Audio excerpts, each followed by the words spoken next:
Good evening students. मेरा नाम अक्षय कुमार शाक्या है और मैं आपको आज से मैकेनिक्स ऑफ मटेरियल सब्जेक्ट पढ़ाऊंगा, जिसका पेपर कोड है WME 501। ओके, तो टॉपिक स्टार्ट करने से पहले आज हम सबसे पहले सिलेबस के बारे में थोड़ा सा स्टडी कर लेते हैं कि सिलेबस क्या क्या है। आपके इस मैकेनिक्स ऑफ मटेरियल सब्जेक्ट में 5 यूनिट हैं। ओके, मैं आपको यूनिट वाइज सिलेबस को अभी एक्सप्लेन करता हूँ। जी, ये स्क्रीन आपको शेयर हो रही होगी। यहाँ सब्जेक्ट कोड है हमारा WME 501। सब्जेक्ट है हमारा मैकेनिक्स ऑफ मटेरियल्स। ठीक है, और इसमें यूनिट 1 है सबसे पहले, stress and strain. Stress and strain stress and strain unit में सबसे पहले हम लोग इंट्रोडक्शन पार्ट पढ़ेंगे कि what is stress, what is strain. Okay, types of stresses and strains, और मॉडुलस ऑफ इलास्टिसिटीज क्या होता है, मॉडुलस ऑफ रिजिडिटी क्या होता है, बल्क मॉडुलस क्या होता है। तो इन टॉपिक्स को हम लोग स्टडी करेंगे, और साथ में ही जनरलाइज हुक्स, सबसे पहले हम लोग स्टडी करेंगे हुक्स लॉ क्या है। उसके बाद हम लोग calculation of stresses in straight and stepped bar and tapered sections के लिए हम स्टडी करेंगे। कंपोजिट सेक्शंस के लिए भी stresses due to temperature changes, temperature के चेंज और वेरिएशन की वजह से मटेरियल में या किसी कंपोनेंट में स्ट्रेसेस जो इंड्यूस्ड होते हैं उनको कैसे फाइंड आउट करते हैं। Shear stress and strains, lateral strain और लॉन्गिट्यूडनल स्ट्रेन क्या होता है, पॉइजन्स रेशियो क्या है, generalize Hooke's law, bulk modulus, relationship between elastic constants. Elastic constants जो हमारे हैं वो है E G K, modulus of elasticity, modulus of rigidity and bulk modulus. Okay, और सेकेंड यूनिट में हम लोग स्टडी करेंगे shear forces and bending moments की। और शेयर फोर्सेस और बेंडिंग मोमेंट्स जो प्रोड्यूस होते हैं बेसिकली, वो हम डिस्कस स्टडी करेंगे बीम्स में। तो सबसे पहले हम स्टडी करेंगे कि कितने टाइप के आपके बीम्स होते हैं, उस पर कितने टाइप से लोड्स अप्लाई होते हैं, रिएक्शंस कैसे फाइंड आउट करते हैं, है ना। Relationship between load, shear force and bending movement हम फाइंड आउट करेंगे। Shear force and bending movement of cantilever beam find out करेंगे, किस तरीके से हम निकाल सकते हैं। शेयर फोर्स और बेंडिंग मूवमेंट डायग्राम बना के कैंटिलीवर बीम के लिए डिफरेंट डिफरेंट लोड पे, point load, uniformly distributed load, uniformly varying load, और हम लोग पिन सपोर्टेड यानी कि सिंपली सपोर्टेड बीम के लिए भी हम लोग स्टडी करेंगे शेयर फोर्स और bending moment diagrams. Third unit में हम लोग बेसिकली स्ट्रेसेस इन बीम्स, बीम में प्योर बैंडिंग की वजह से जो स्ट्रेसेस इंड्यूस्ड होती हैं उन्हें फाइंड आउट करेंगे। I section, T section, rectangular section, circular sections, in type के बीम्स में स्ट्रेसेस कैसे कैसे इंड्यूस्ड होती हैं और उनका क्या मैग्नीट्यूड होता है, कैसे उसे फाइंड आउट करते हैं, वो हम यूनिट 3 में डिस्कस करेंगे, स्ट्रेसेस इन बीम्स में।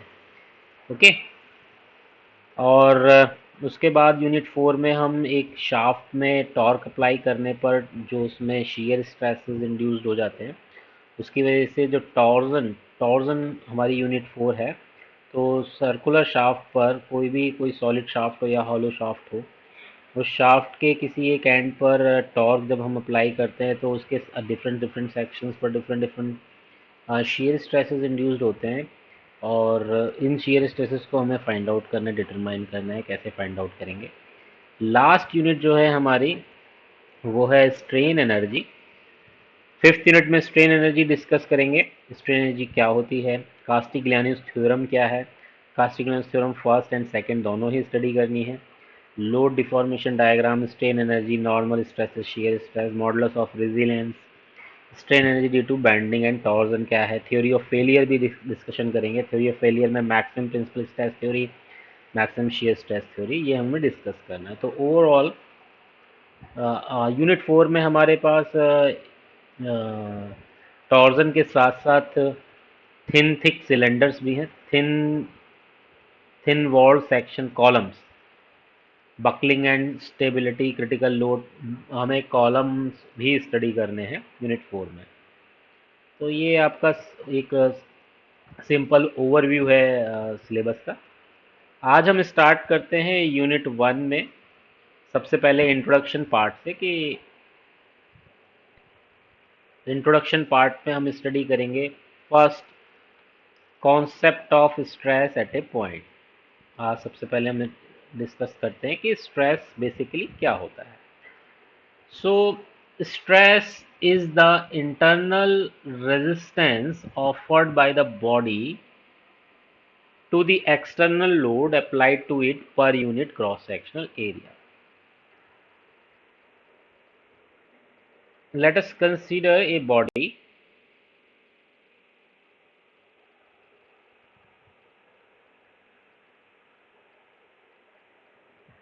और इस बॉडी के किसी एक प्लेन के अलोंग एक फोर्स अप्लाई किया हमने एफ। ओके, और अगर इस सेक्शन का एरिया ए हो और उतना ही इक्वल अपोजिट डायरेक्शन में भी फोर्स है, तो इस कंडीशन में क्या होगा, जो एक्सटर्नल फोर्स हमने अप्लाई किया है ये एक्सटर्नल फोर्स इस बॉडी में डिफॉर्मेशन प्रोड्यूस करने की कोशिश करेगा, बॉडी में डिफॉर्मेशन प्रोड्यूस करने की कोशिश करेगा। हो सकता है इसकी लेंथ, अगर इसकी लेंथ कुछ हो पहले एल, तो इसकी लेंथ को इंक्रीज करे, क्योंकि यहाँ पे ये टेंसाइल फोर्स है। अभी हम आगे डिस्कस करेंगे टेंसाइल फोर्स क्या होते हैं, कंप्रेसिव और शियर फोर्सेस क्या होते हैं। तो स्ट्रेस क्या है, जब किसी बॉडी पर एक्सटर्नल फोर्स अप्लाई करते हैं और उस एक्सटर्नल फोर्स की वजह से या तो उसमें डिफॉर्मेशन बॉडी में प्रोड्यूस हो जाता है या वो डिफॉर्मेशन स्टार्ट होने वाले होते हैं। तो इस कंडीशन में क्या होता है, बॉडी इस एक्सटर्नल फोर्स को अपोज करती है। जब आप एक्सटर्नल फोर्स अप्लाई करते हैं किसी बॉडी पर, तो बॉडी भी एक्सटर्नल फोर्स का अपोज करती है due to the intermolecular forces, due to the intermolecular forces. हम जानते हैं कि दो मॉलिक्यूल के बीच में एक इंटरमॉलिक्यूलर स्पेस होता है। इस स्पेस को सॉलिड्स में मॉलिक्यूल मेंटेन रखना चाहते हैं, तो वो डिफॉर्मेशन को रेजिस्ट करते हैं। अगर हम इन मॉलिक्यूल्स को एक दूसरे से दूर करने की कोशिश करेंगे, तो मॉलिक्यूल एक दूसरे की तरफ अट्रैक्शन फोर्स लगाएंगे to maintain this intermolecular space.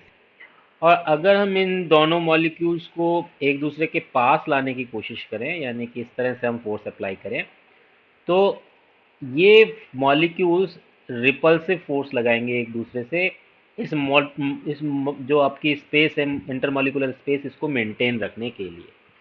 तो फोर्सेस जब हम अप्लाई करते हैं, एक्सटर्नल फोर्सेस अप्लाई होते हैं किसी भी बॉडी पे, तो उन एक्सटर्नल फोर्सेस की वजह से, ठीक है ना, मॉलिक्यूल्स का जो इंटरमॉलिक्यूलर स्पेस है वो चेंज होने की कोशिश करता है, वो एक्सटर्नल फोर्स जिसका बॉडी रेजिस्ट करती है।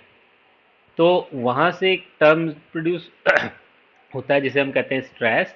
तो stress is the internal resistance offered by the body to the external load. External load की प्रेजेंस में एक्सटर्नल लोड को रेजिस्ट करने के लिए बॉडी जो फोर्स अप्लाई करती है per unit cross sectional area is known as stress. तो स्ट्रेस को हम लोग डिनोट करते हैं सिग्मा से, ओके। और according to the definition, stress is equal to the force upon area. According to the definition, stress is equal to the force upon area. External load जो apply कर रहे हैं उसे पर यूनिट एरिया पर अगर हम निकालेंगे तो हमारा ये स्ट्रेस यहाँ पर हम फाइंड आउट कर सकते हैं किसी भी प्लेन पर। स्ट्रेस की जो यूनिट है उसे फाइंड आउट करने के लिए हम जानते हैं कि फोर्स की यूनिट है हमारी न्यूटन, और एमकेएस में अगर हम यूज़ करें तो एरिया की यूनिट अगर हमने मीटर में ली है, मीटर स्क्वायर, तो स्ट्रेस की जो यूनिट होगी, unit of stress will be newton per metre square. Okay, ठीक है। अब हम जरा डिस्कस करते हैं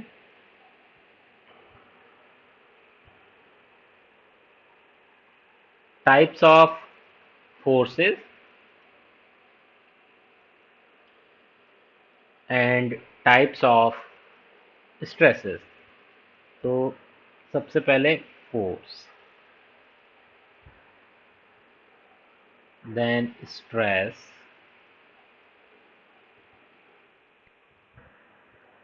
देन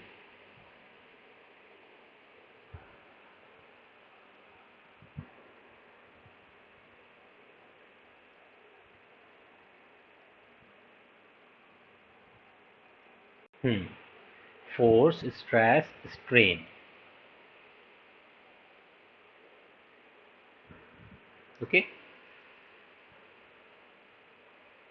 फोर्स किसी भी बॉडी पर या तो फोर्स नॉर्मल हो सकता है या तो सरफेस के पैरेलल हो सकता है। जब फोर्स सरफेस के नॉर्मल होता है तो दो कंडीशंस डेवलप होती हैं।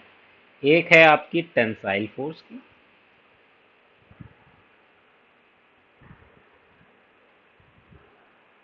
And second compressive force.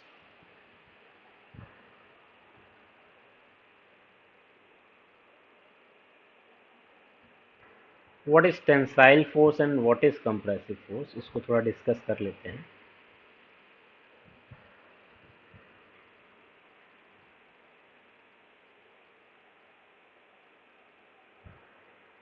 किसी भी बॉडी के किसी प्लेन के परपेंडिकुलर डायरेक्शन में अगर फोर्स की लाइन ऑफ एक्शन होती है, फिर से let us consider a body. Okay, और इस बॉडी के किसी भी प्लेन के परपेंडिकुलर, लेट मैं मान लेता हूं इस प्लेन के अलोंग, ठीक है, इस प्लेन के अलोंग अगर कोई फोर्स अप्लाई किया जाए जो इस सरफेस, उसकी लाइन ऑफ एक्शन प्लेन के परपेंडिकुलर हो। फिर से समझिए, if the line of action of the force is perpendicular to any plane of a body, then this force is a normal force, या हम कह सकते हैं कि ये जो फोर्स है ये नॉर्मल टू दी प्लेन है या बॉडी है। अब if in this case the direction of the force is away from the body, okay, in that case this force is known as tensile force। इसको denote हम कर सकते हैं FT से, टेंसाइल फोर्स। फिर से, if the line of action of the force is perpendicular to the any plane of a body and the direction of the force is away from the body, then this force is known as tensile force। Okay, if the cross sectional area of this plane is A, in that case body will experience a tensile stress, जिसे हम sigma T से denote कर सकते हैं। और tensile stress formula according to the definition of the stress, force upon cross sectional area. और इस case में क्या है, फोर्स जो आपका टेंसाइल फोर्स है, ये टेंसाइल फोर्स इस बॉडी के इस प्लेन के परपेंडिकुलर है जिसका क्रॉस सेक्शनल एरिया ए है। So the tensile stress will be is equal to force upon area. And if the direction of the force is towards the body, in that case force is known as compressive force। देखिए, अगर किसी body के किसी plane के perpendicular direction में कोई force apply हो रहा है और उसकी डायरेक्शन टुवर्ड्स द बॉडी हो, तो ऐसे फोर्स को हम लोग कहते हैं कंप्रेसिव फोर्स। क्या बोलते हैं? Compressive force. If the line of action of the force is perpendicular to the plane and the direction of the force is towards the body, the force is known as compressive force. Okay? Tensile force and compressive forces. अगर किसी body पर compressive force है और cross sectional area उस plane का A है, तो compressive stress develop होगी बॉडी में, उसे हम कहते हैं sigma C is equal to the compressive force upon cross sectional area. Okay,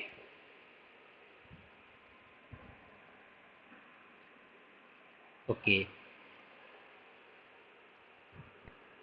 now definition हमें टेंसाइल फोर्स की एक्सप्लेन मैंने आपको कर दिया, कंप्रेसिव फोर्स क्या होते हैं उसे बता दिया, टेंसाइल फोर्स की वजह से टेंसाइल स्ट्रेसेस डेवलप होते हैं बॉडी में, तो उन उसको मैंने आपको एक्सप्लेन किया, और कंप्रेसिव फोर्स की वजह से कंप्रेसिव स्ट्रेसेस डेवलप होते हैं, वो हमने आपको भी एक्सप्लेन कर दिया। अब दो टाइप के मैंने आपको बताए थे फोर्सेस हैं।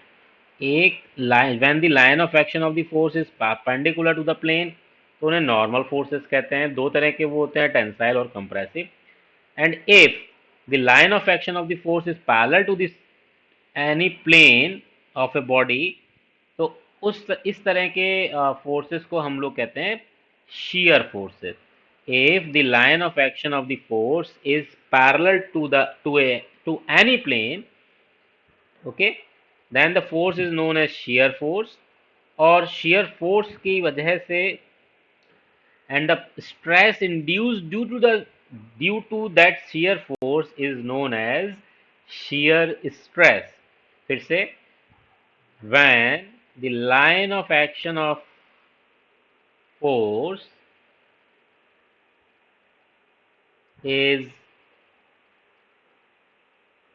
parallel to the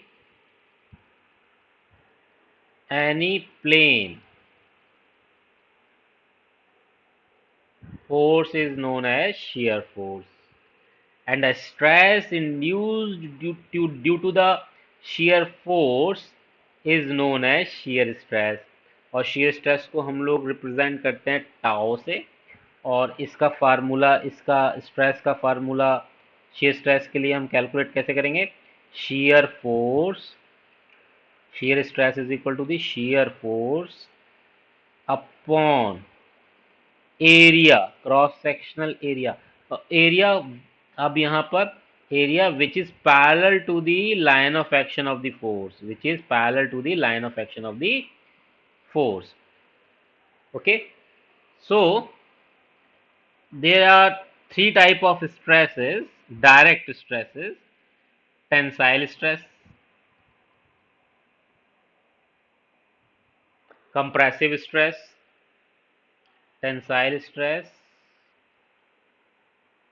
compressive stress and shear stress. Okay, now what is strain? Strain is defined as change in dimension per unit length या per unit dimension of a body is known as strain. The deformation per unit length is known as strain. Let's suppose किसी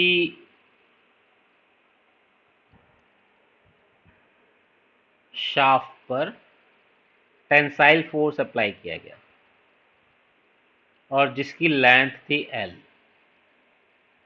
shaft की length थी L, okay, और इस पर हमने apply किया tensile force. What will happen, क्या होगा? यहाँ पर फोर्स अप्लाई करने से अगर इसकी लेंथ इंक्रीज हो गई delta L, if the length of the shaft is increased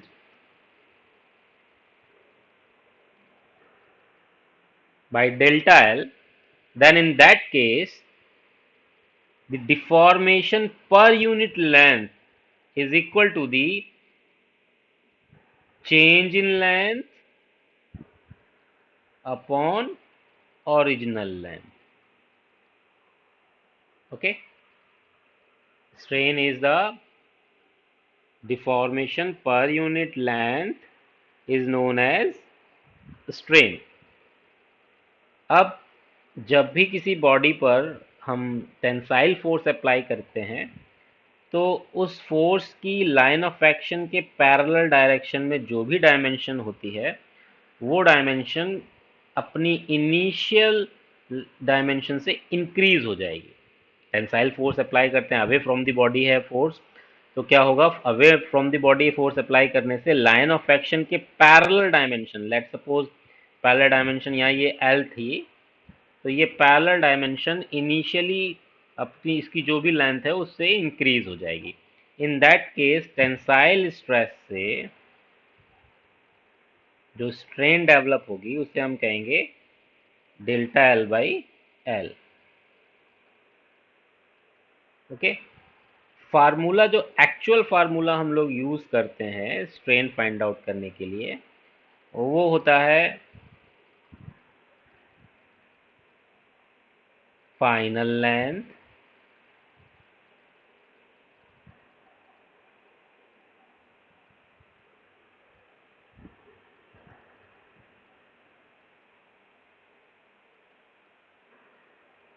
minus initial length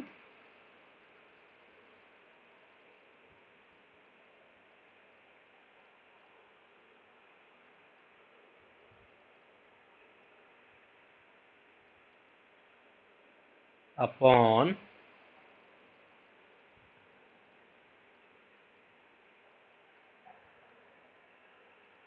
initial length.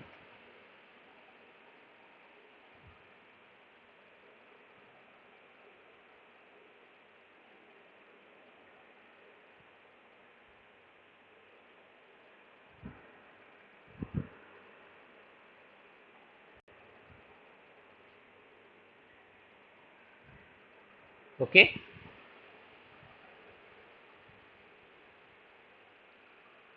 तो अगर आप किसी बॉडी पर टेंसाइल फोर्स अप्लाई करेंगे तो वहाँ क्या होगा, जो फाइनल लेंथ होगी वो इनिशियल लेंथ से ज़्यादा होगी, जो भी इनिशियल लेंथ थी उससे ज़्यादा ही होगी।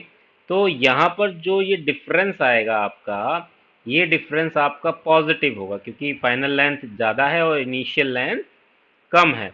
तो इस केस में जब आपका टेंसाइल स्ट्रेस डेवलप हो रहा है, इस केस में आपका जो स्ट्रेन होती है, टेंसाइल स्ट्रेन है, वो आपकी पॉजिटिव होती है क्योंकि यहाँ जो डिफरेंस है डेल्टा एल है ये प्लस है आपका, तो हम इसे प्लस से लिखते हैं। और अगर आप कंप्रेसिव फोर्स की बात, कंप्रेसिव स्ट्रेस की बात करेंगे तो इन दैट केस जो कंप्रेसिव स्ट्रेन है आपकी, उस केस में फाइनल लेंथ इनिशियल से कम होगी क्योंकि आपने फोर्स, जब आप कंप्रेसिव फोर्स अप्लाई करेंगे तो जो फोर्स की लाइन ऑफ एक्शन के पैरेलल डायरेक्शन में डायमेंशन होगी वो डिक्रीज होगी, तो फाइनल लेंथ कम होगी, इनिशियल लेंथ ज़्यादा होगी। इन दैट केस जो डिफरेंस होगा, चेंज इन लेंथ होगा, that will be minus delta L by L. Okay, so here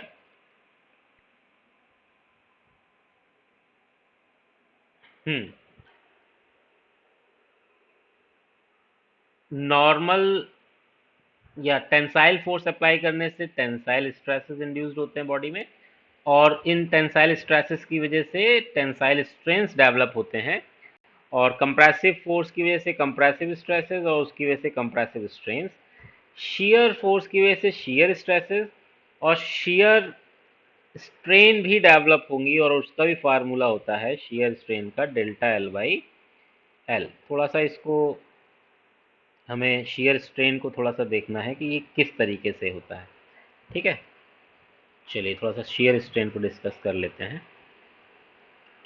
what is shear strain? Okay,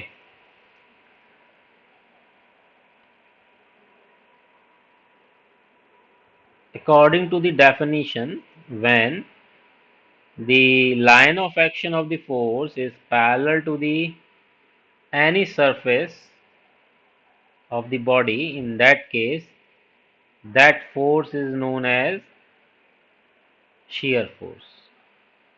Okay, तो लेट सपोज एक बॉडी है हमारे पास ए बी सी और डी. ओके, और इसकी इस ए बी जो डिस्टेंस है, इसकी जो लेंथ है वो एल, ए बी साइड की लेंथ जो है एल है. शेयर फोर्स अप्लाई करने से क्या हुआ, अगर नीचे का सरफेस, इसका एडी सरफेस अगर कहीं रिजिडली फिक्स है,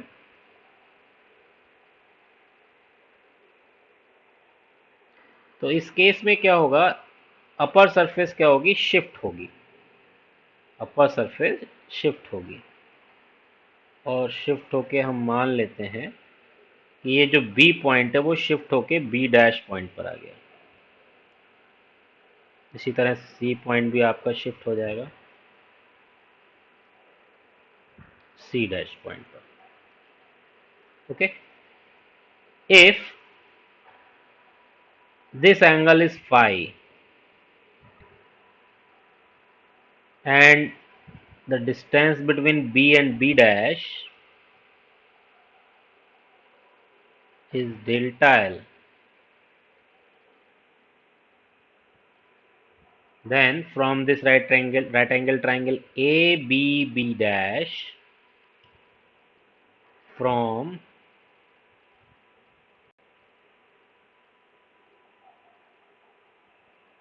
right angle triangle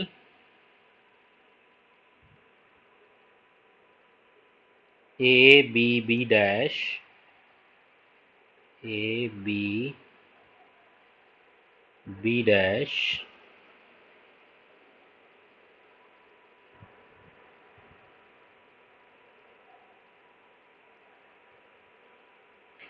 tan phi is equal to the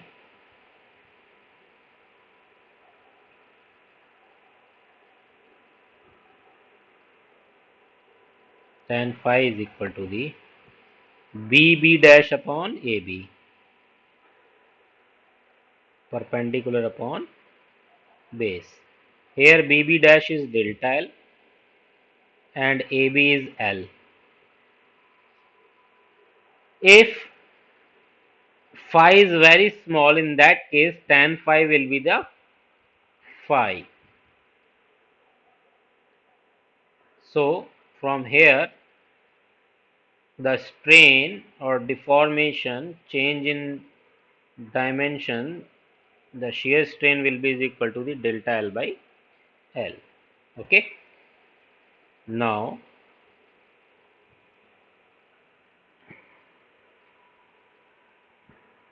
tensile stress sigma T is equal to the tensile force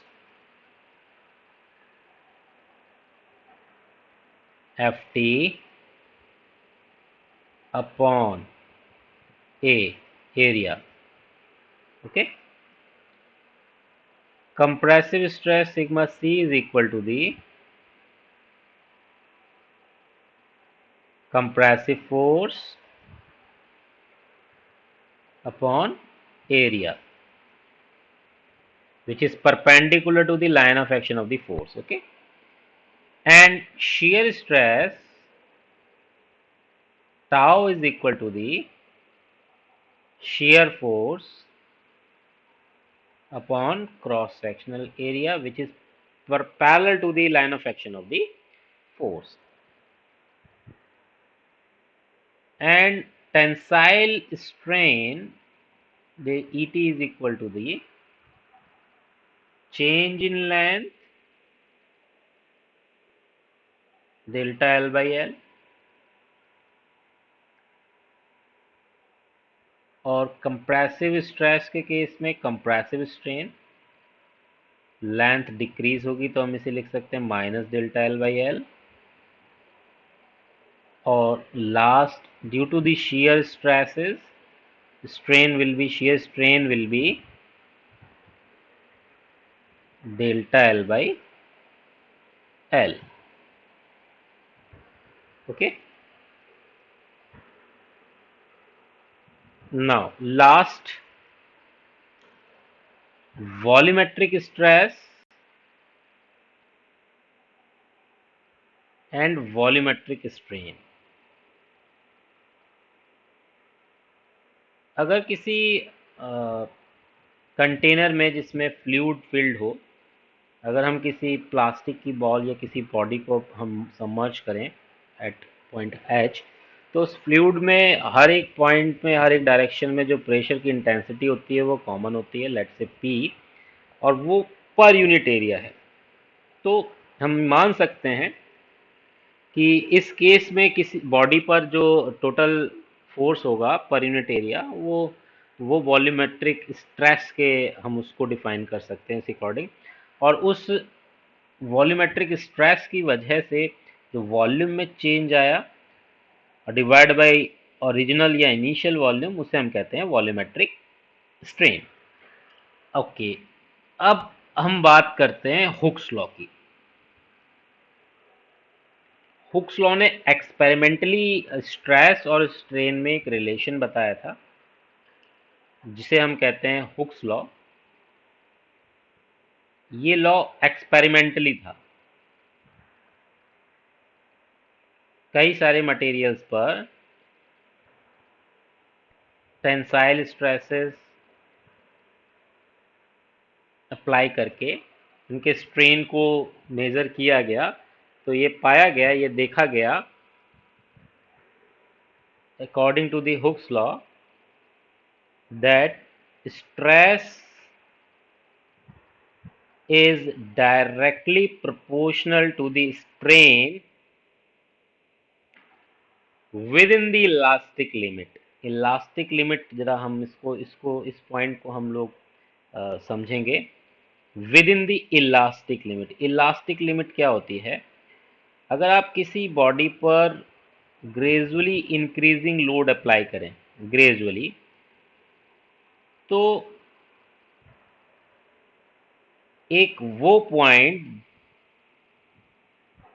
जिसके बियॉन्ड अगर फोर्स आपने अप्लाई किया बॉडी में, तो जो स्ट्रेसेस इंड्यूस्ड हुई जिनकी वजह से आपकी बॉडी में परमानेंट डिफॉर्मेशन हो जाए, तो उस पॉइंट को हम इलास्टिक पॉइंट बोलते हैं, इलास्टिक लिमिट बोलते हैं। फिर से मैं एक्सप्लेन करता हूँ।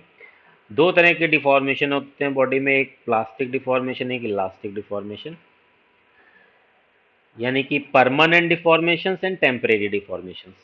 बॉडी पर हमने फोर्स अप्लाई किया, फोर्स अप्लाई करने के बाद उसे रिमूव कर दिया, और अगर बॉडी अपनी इनिशियल कंडीशन में, इनिशियल शेप में, ओरिजिनल शेप में आ जाती है या अपने ओरिजिनल शेप को रिगेन कर लेती है, तो उसे हम कहते हैं आपका टेम्परेरी डिफॉर्मेशन या इलास्टिक डिफॉर्मेशन। और अगर फोर्स अप्लाई करने के बाद बॉडी में परमानेंट डिफॉर्मेशन हो जाते हैं फोर्सेस को रिमूव करने के बाद, यानी कि डिफॉर्मेशंस रिमूव नहीं होते, बॉडी अपनी ओरिजिनल शेप को रिगेन नहीं कर पाती, तो ऐसे डिफॉर्मेशन को हम कहते हैं प्लास्टिक लिमिट।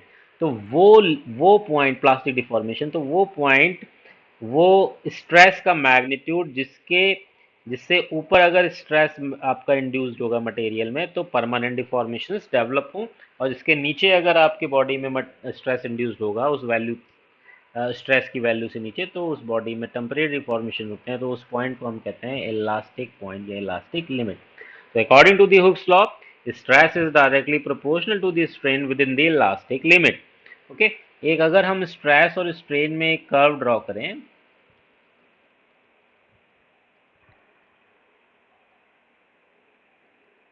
एक्स एक्सिस पे हम स्ट्रेन ले रहे हैं, वाई एक्सिस पे स्ट्रेसेस को, तो according to the Hooke's law, for ductile materials, mostly ductile materials, stress is directly proportional to the strain. It means एक लीनियर इक्वेशन आपकी आएगी यहाँ पर, ठीक है, with in the elastic limit. तो ये जो पॉइंट है आपका मैक्सिमम स्ट्रेस की वैल्यू, ये आपकी है इलास्टिक पॉइंट। इससे ऊपर, इस मैग्नीट्यूड से ऊपर, सिग्मा ई से ऊपर अगर स्ट्रेस इंड्यूस्ड होगा तो वो परमानेंट डिफॉर्मेशन होंगे। प्रोपोर्शनलिटी रिमूव होती है तो वहां पर इलास्टिक कांस्टेंट्स आते हैं। यहाँ पर इलास्टिक कांस्टेंट आएगा आपका stress is equal to the capital E into E. For tensile और कंप्रेसिव स्ट्रेसेस के केस में जो मॉडुलस ऑफ जो इलास्टिक कांस्टेंट है, इसे हम कहते हैं इलास्टिक कांस्टेंट, उसे हम कहते हैं मॉडुलस ऑफ इलास्टिसिटी। इसे हम कहते हैं modulus of elasticity in the case of tensile and compressive. Generally हम लोग टेंसाइल और कंप्रेसिव के केसेस में इलास्टिक कांस्टेंट को कांस्टेंट इक्वल मान लेते हैं, जबकि ऐसा नहीं होता है। मोस्टली हम स्ट्रेंथ ऑफ मटेरियल में मैक्सिमम केसेस में इलास्टिक कांस्टेंट फॉर टेंसाइल और फॉर कंप्रेसिव कंडीशंस में हम इन्हें इक्वल कर देते हैं। Now similarly, the shear stress is directly proportional to this shear strain. So from here, अगर मैं इस proportionality को हटाऊं, रिमूव करें अगर हम, तो यहां से मुझे फाइंड आउट होगा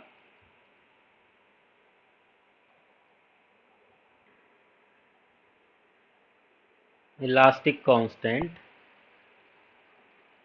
tau is equal to the g into phi, जहां g होता है modulus of rigidity, modulus of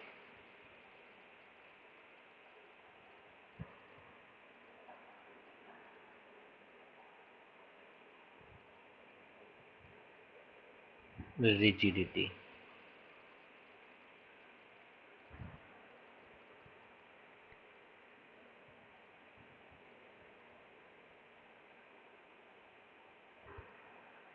okay, इसी तरह से volumetric stress is proportional to the volumetric strain. E को कहते हैं हम यहाँ पर मॉडुलस ऑफ इलास्टिसिटी, इसको भी मैं लिख देता हूँ मॉडुलस ऑफ इलास्टिसिटी।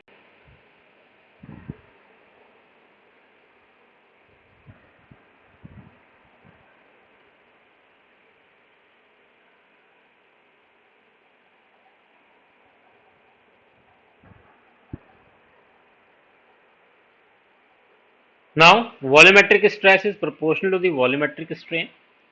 यहां से हमारा इलास्टिक कांस्टेंट आता है जिसे हम कहते हैं बल्क मॉडुलस, इसे रिप्रेजेंट करते हैं के से। हेयर के is bulk modulus.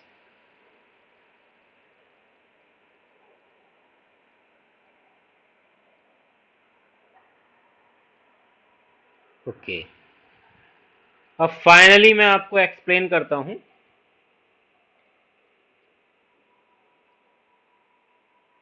Tensile stress, compressive stress, shear stress, ये हमारी डायरेक्ट स्ट्रेसेस हैं। Volumetric stress, formula for tensile stress Ft upon A, और compressive stress compressive force upon A, shear stress shear force upon area, और volumetric stress is equal to the pressure. Now the strain due to the tensile stress is tensile strain delta L by L, due to the compressive strain minus delta L by L, due to the shear stress compressive stress से shear compressive strain, और due to the shear stress compressive strain shear stress आप shear strain develop होगा, formula delta L by L. और due to the volumetric stress strain जो develop होगी वो होगी volumetric strain change in volume upon initial volume. Okay, now from Hooke's law, stress is proportional to the strain within the elastic limit.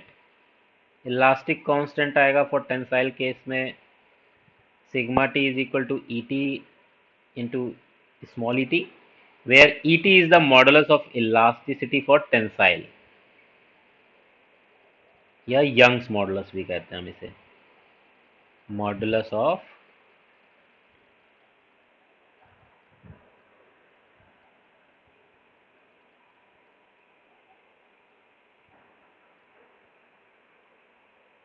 elasticity.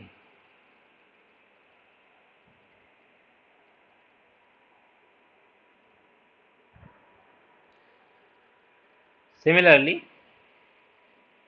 compressive stress is equal to the compressive modulus of elasticity for compressive and multiplied by compressive strain. Okay, generally हम लोग E T इसी के बराबर ले लेते हैं, और from here shear stress is equal to the modulus of rigidity into shear strain. इसे हम कहते हैं जी को यहाँ पर modulus of rigidity.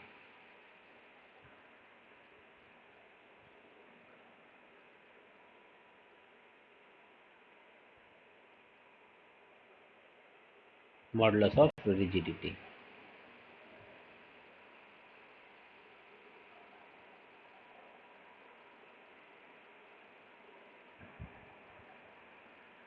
और finally volumetric stress is equal to the bulk modulus multiplied by volumetric strain. आपके पास तीन इलास्टिक कांस्टेंट्स हैं, ई G K, modulus of elasticity, modulus of rigidity and bulk modulus. Okay, एक फार्मूला हम यहाँ पर जरा देखते हैं. हमें पता है कि we know that stress is equal to the force upon area and strain is equal to the change in length upon initial length. Okay, now from Hooke's law, stress is equal to the modulus of elasticity into strain. Okay, now sigma is equal to the stress is equal to force upon area, F upon A. F upon A is equal to the E is the modulus of elasticity into strain, which is delta L by L. Now from here change in length will be equal to the cross multiply कर देंगे हम. तो now from this equation F into L upon AE, F into L upon AE, ये formula हम लोग अभी use करेंगे stresses change in dimension length निकालने के लिए स्ट्रेट बार्स में, टेपर्ड बार्स में. ओके, फार्मूला क्या है? Change in length is equal to the force into length upon area into modulus of elasticity. Okay, now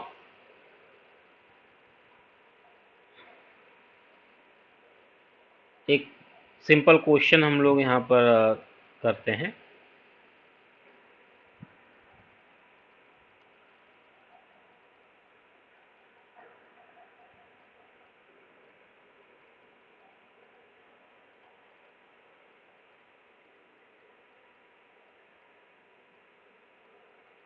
एक सिंपल क्वेश्चन आप try करते हैं यहाँ पे.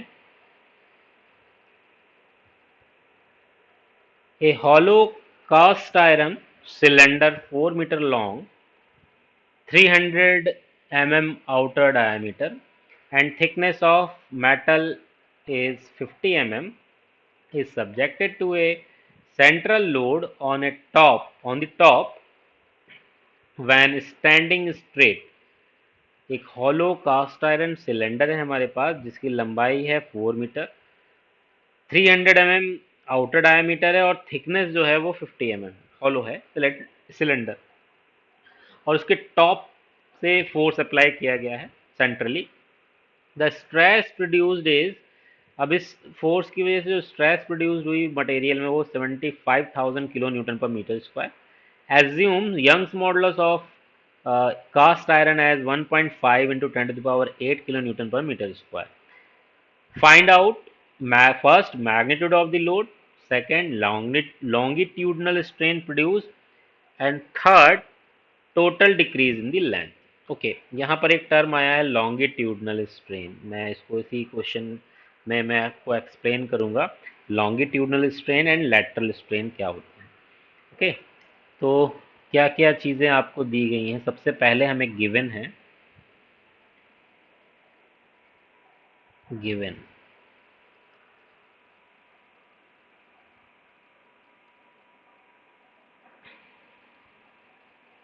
हम्म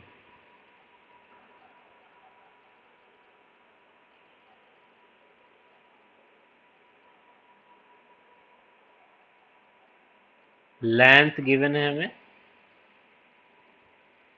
length L is equal to the 4 metre.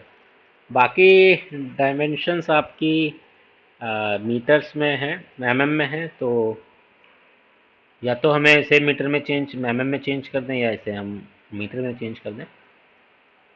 तो इसे मीटर में ही रहने देते हैं, बाकी डायमेंशंस को हम एमएम मीटर से चेंज कर देंगे। Okay, length is equal to the 4 metre, outer diameter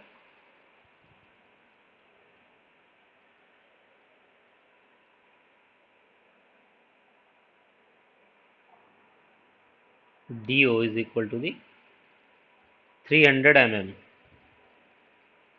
और 0.3 metres. Thickness of metal, thickness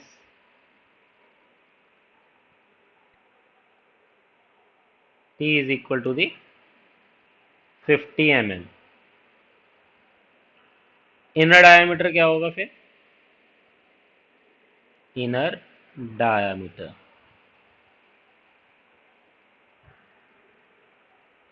DI will be equal to the outer diameter minus 2 into thickness।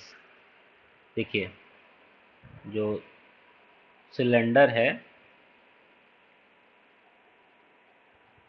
उसकी आउटर डायमीटर गिवन है DO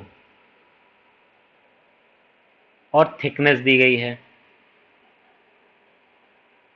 then the inner diameter will be equal to the, inner dia कैसे निकालेंगे, T minus T, outer diameter में से T minus T, यानी कि outer diameter minus 2 into T, then inner diameter will be equal to the 300 minus 100, 200 mm,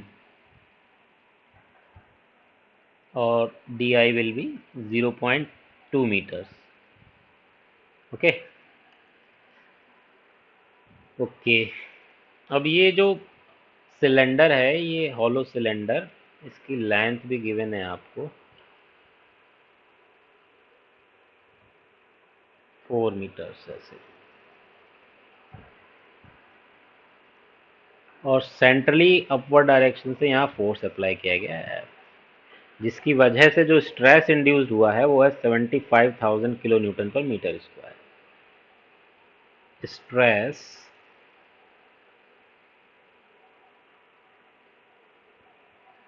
sigma is equal to the 75,000 kilo newton per metre square. Okay okay, और modulus of elasticity है 1.5 into 10 to the power 8, Young's modulus है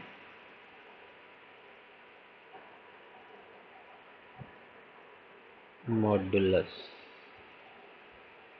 E is equal to the 1.5 into 10 to the power 8 kilo newton per metre square. Yes, kilo newton per metre square. First thing क्या पूछा गया है, पहली चीज क्या पूछी गई है, magnitude of the load. First पूछा गया magnitude of the load. Okay, first let magnitude of load is equal to the p kilonewton। मैंने मान लिया p kilonewton लोड है। then we know that stress is equal to the force upon area। अब यहाँ hollow cylinder है basically. Okay, stress तो 75,000 है, hollow cylinder है, तो हमें क्रॉस सेक्शनल एरिया जो निकालना है जहां मटेरियल है सिर्फ उतना। अब कैसे निकालेंगे, cross sectional area of outer circle minus cross sectional area of inner circle, तो हमारे पास रिमेनिंग एरिया आ जाएगा। तो अब सबसे पहले यहाँ निकाल लेते हैं area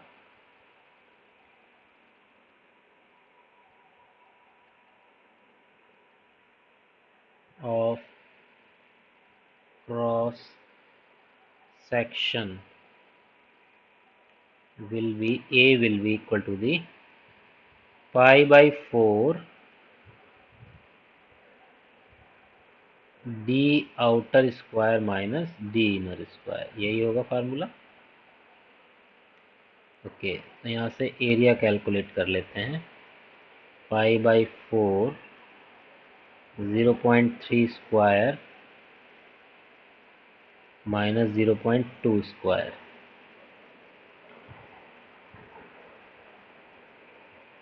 Now calculating the area A will be equal to the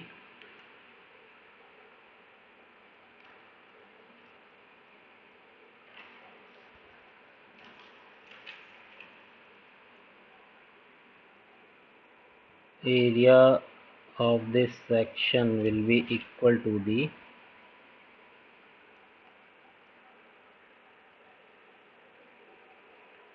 pi by 4 into 0.5 into 0.1 a square minus b square a plus b minus a into a minus b। Okay, इसे कैलकुलेट कर लेते हैं हम। 0.05 divide by 4 into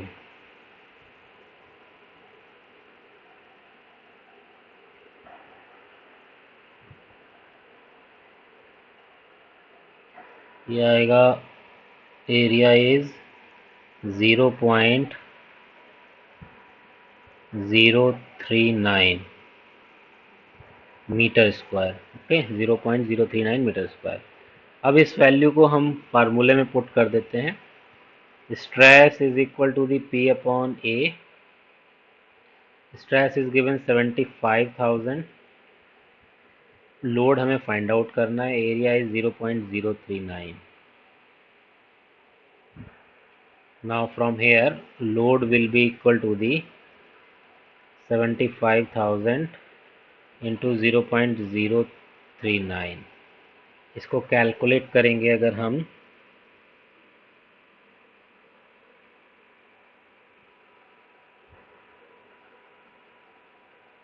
ये आ जाएगा 2945.2 kilo newton. Okay, the load is 2945.2 kilo newton. अब next चीज हमसे क्या पूछा गया, नेक्स्ट है हमसे लॉन्गिट्यूडनल स्ट्रेन। तो longitudinal strain basically change in dimension parallel to the line of action of the force is known as longitudinal strain. Okay, तो लॉन्गिट्यूडनल स्ट्रेन फाइंड आउट करना है, लॉन्गिट्यूडिनल स्ट्रेन, सिंपल स्ट्रेन है। We know that strain is equal to the stress upon modulus of elasticity. Here stress is 75,000 kilonewton divided by 1.5 into 10 to the power 8. E दिया हुआ है modulus of elasticity. In that case, the strain will be 0.0005. Strain unitless होता है क्योंकि change in length upon initial length, तो इसीलिए unitless होता है.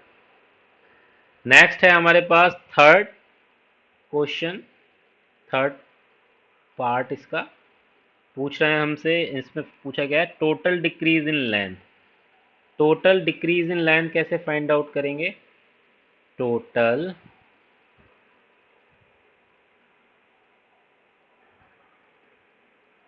Decrease in length. मान लीजिए डेल्टा एल है. We know that strain is equal to the delta L by L. Okay, तो टोटल कैसे decrease find out? 0.005 is equal to the